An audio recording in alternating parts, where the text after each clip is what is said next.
This stock dropped hard in November, like really badly.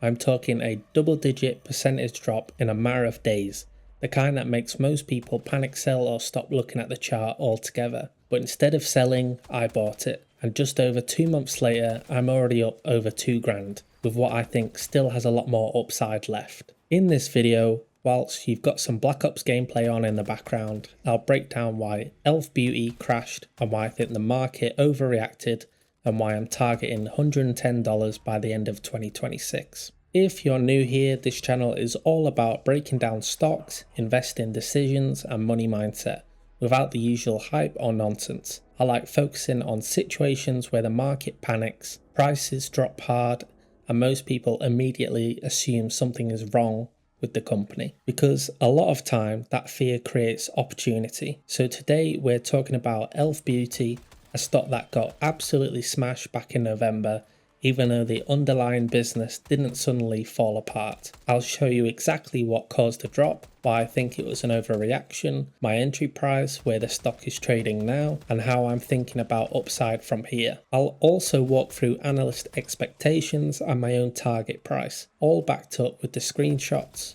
you'll see on screen as we go. This isn't financial advice, it's just how I personally think about risk and the opportunity when I'm putting my own money to work. Let's start with the part that scared most people away, the November drop. If you pull up the stock chart here, you can see e.l.f. fell roughly around 35 to 40%, with the stock dropping from the mid 150s down towards the low 100s in a relatively short space of time. That kind of move immediately triggers panic. Big red candles, headlines start turning negative, and suddenly the narrative shifts from great growth company to what's gone wrong. But here's the important bit. This wasn't caused by the business suddenly breaking. The drop was mainly driven by guidance concerns, margin pressure, and the expectations getting reset after an extremely strong run beforehand. The stock had priced in near perfection, and when expectations are at that high, even solid results can lead to a sell-off. In my view, the market didn't reprice e.l.f. to reflect a broken company, it repriced it to reflect more realistic growth, and that's a big difference. This is where I think the opportunity came in. e.l.f. is still growing revenue at a strong pace, it still has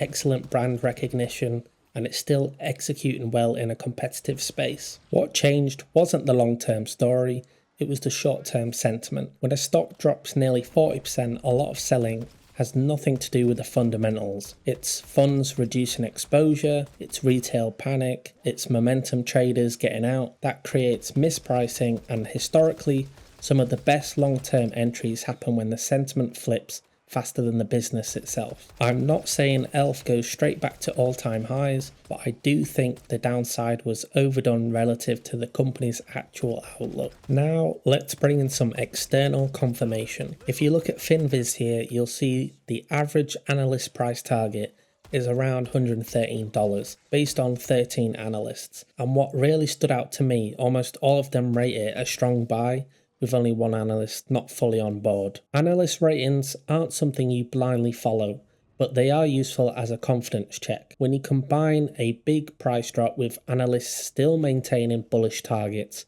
it suggests the sell-off was more about sentiment than fundamentals. That alignment gave me more conviction into stepping in. So let me show you my actual position. I entered e.l.f. at $73.74 on the IG platform. The current price is $89.81, which means I'm already sitting on roughly £2,250 in profit after holding the position for just over 2 months. That's without any leverage, just a straight directional trade, and importantly, I'm not even close to my target yet. My personal target for e.l.f. is $110 by the end of 2026. From my entry price of $73.74 to $110, that's roughly a 50% gain. So on my initial £10,000 entry, that would translate to around $5,000 in total profit if that target plays out. Even from today's price, there's still a roughly 23% upside left to my target. That's why I'm happy to continue holding. The risk to reward still makes sense to me.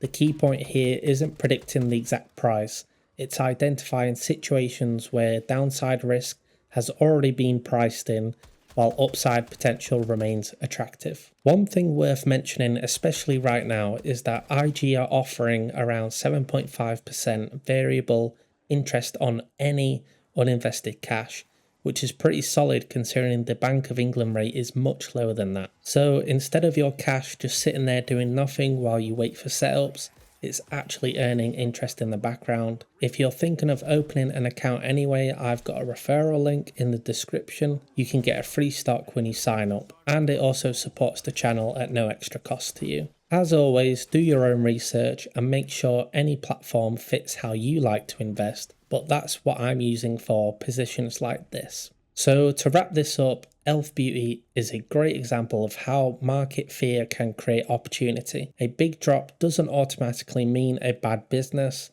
Sometimes it just means expectations reset faster than fundamentals. I'm already happy with how this position has played out so far, so unless the story materially changes, I'm comfortable holding toward my $110 target into 2026. If you found this breakdown useful, make sure to like the video.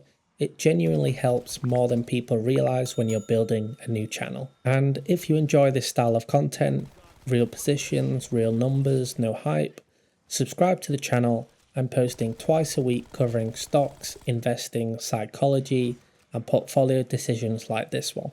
Let me know in the comments as well, are you holding Elf, watching it, or completely avoiding it? I read every comment and it helps shape future videos. Thanks for watching, and I'll see you in the next one.